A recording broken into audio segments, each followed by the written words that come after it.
Last October, I ranked all 8 films in the Nightmare on Elm Street franchise from worst to best.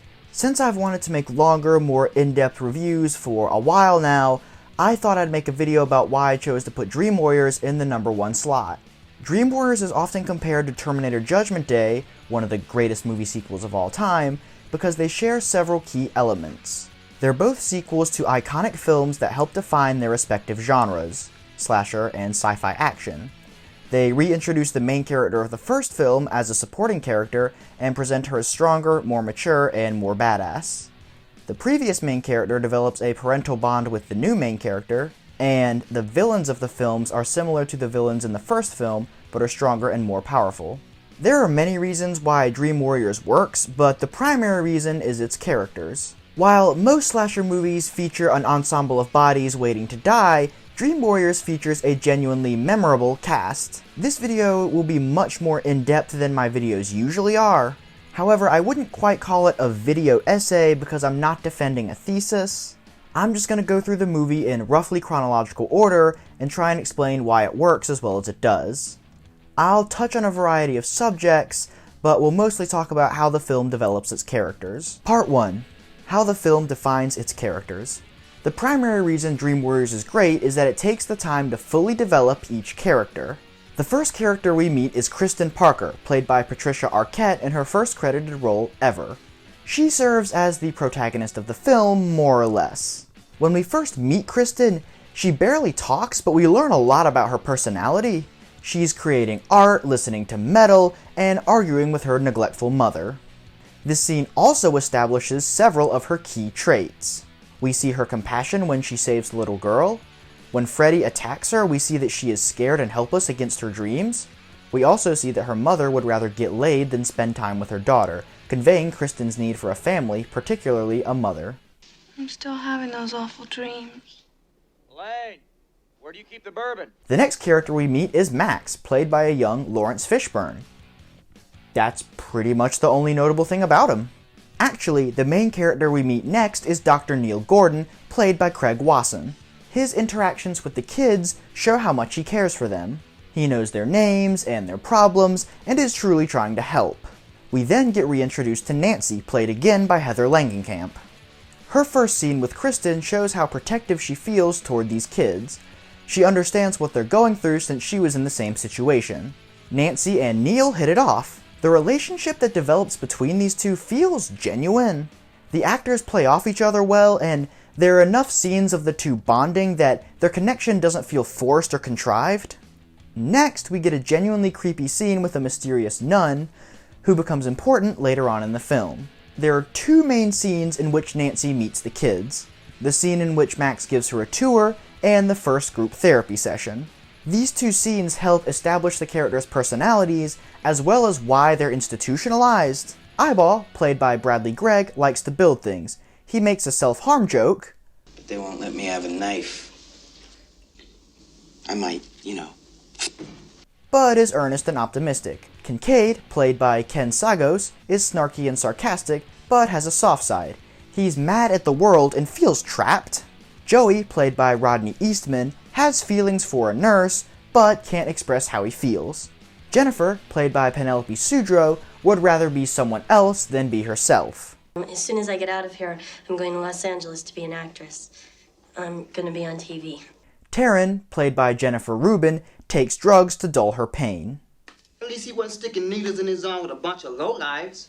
On a side note, I love the scene where Nancy and Freddy see each other again for the first time.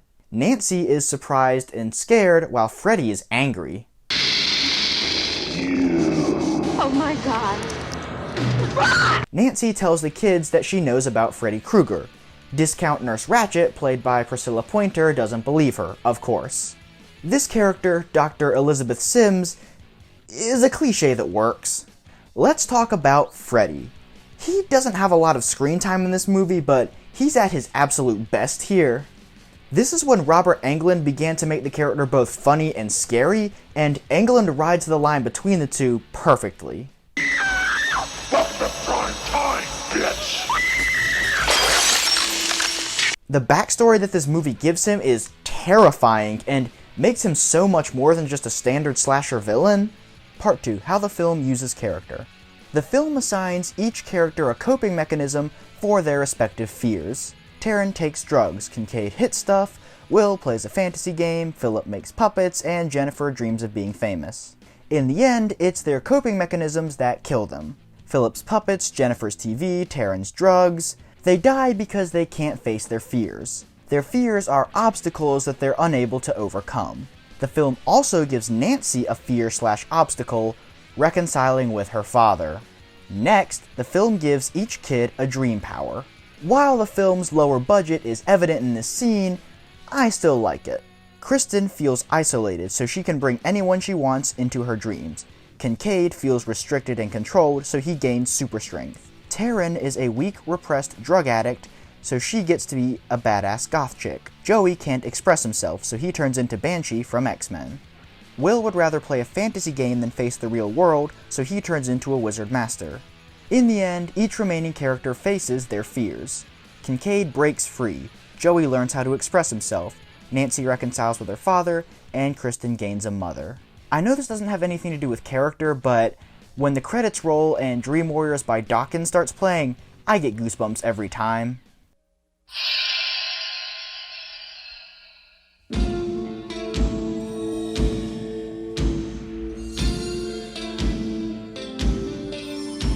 Part 3. The film's creative use of dream sequences. One of the things that makes the Elm Street franchise unique among other slasher franchises is its use of dream sequences.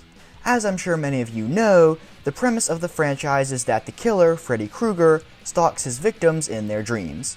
The fact that Krueger comes for his victims while they're asleep makes him scary, since being asleep in bed under warm blankets is usually associated with comfort and security. The use of a supernatural setting allows for many creative and distinctive set pieces. However, I would argue that the first two films in the franchise did not realize the full potential of this idea. Let's examine the dream scenes of the first two films. Most of them are not set in interesting or memorable locations. Boiler room, alleyway, bus, gay bar, locker room. Also, Freddy himself rarely uses his, albeit vaguely defined, supernatural powers in any extraordinary way. For example, in the first film, he stretches his arms out, cuts his fingers off, and puts up the roof of a convertible. In the second film, he drives a bus, possesses and explodes a bird, and messes up Jesse's pool party.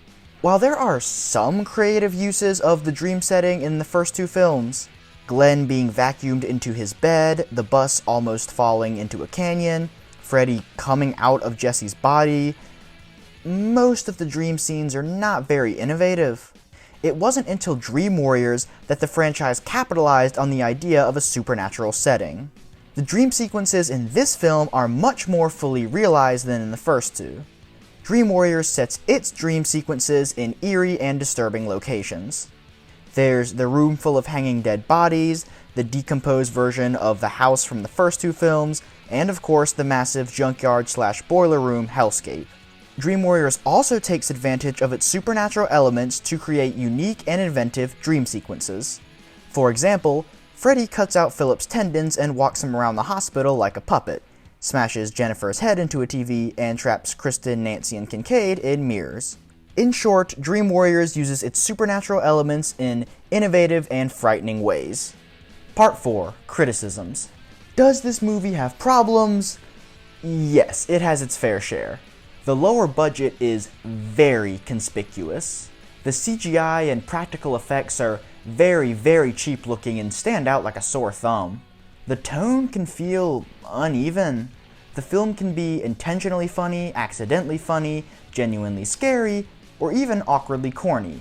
There's no balance among the various tones, and the shifts between them feel choppy. The fight between John Saxon and the CGI Freddy Krueger skeleton is way too short and anticlimactic.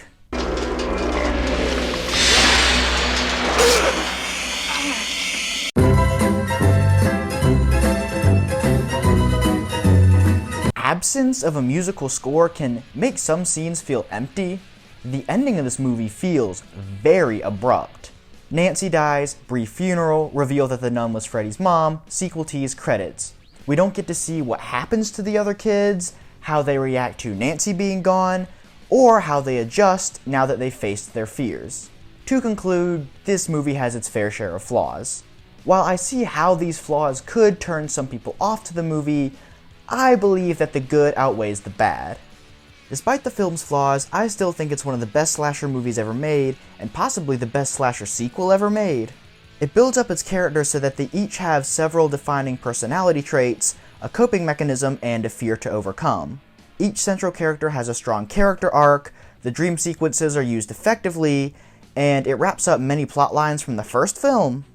If this film had been the final installment in the Nightmare on Elm Street franchise, we would have had a satisfying slasher trilogy. Instead, we got 3 sequels, a TV show, a spin-off, a crossover, and a remake.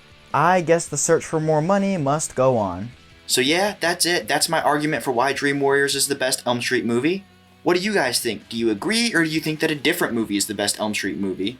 Let me know in the comments below. If you want to see my ranking of the Nightmare on Elm Street franchise, the video is right here. If you want to see my thoughts on some other horror franchises, here's a link to the playlists.